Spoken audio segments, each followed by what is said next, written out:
इथं काऊन उभी आहे? ये इकडे, बस इथं. हो. घर कसं वाटलं आई? गावात आहे तेवढं मोठं तर नाही आहे, पण आहे आमचं छोटंसं घर. खूप सुंदर आहे रे. तुया आणि सुनबाईच्या कष्टानं हे घर उभं राहिलं आहे. हे छोटं नाही आहे, खूप मोठं आहे. चल ठीक आहे, पण आता आम्ही येतो. ऑफिसमध्ये जाल खूप उशीर होत आहे. तशा पण आता गावाकडे आलो होतो तर 2-3 सुट्ट्या झाल्या आहे. चल मग येतो. येतो आई आम्ही. स्वयंपाकवालीनी स्वयंपाक करून ठेवलेला आहे, तर तुम्हाला भूक लागली तर तुम्ही जेवण करून घ्या. हो सुनबाई. एकटं बसून बसून खरंच खूप कंटाळा येत आहे. गावाकडे असती तर कोणी घरी बोलासाठी आलं असतं.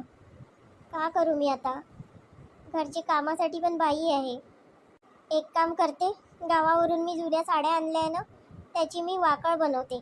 नंतर रात्री नितीन सुनबाई आली का त्यांना दाखवते. त्यांना पण आनंद होईल. अरे आई, हे का बनवत आहे तू?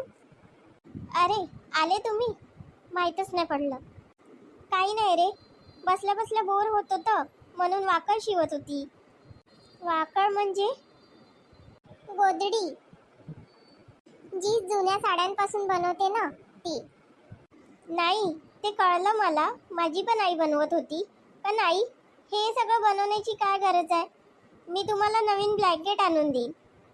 हो बाई, तू ब्लँकेट आणून देशील, पण त्या ब्लँकेटनं थंडी पण नाही लागन. पण ह्या वाकळीमध्ये जे मायची उभं आहे ना, ते ब्लँकेटमध्ये नाही भेटत. म्हणून मी ना जुन्या साड्यांची वाकळ बनवायला घेतली.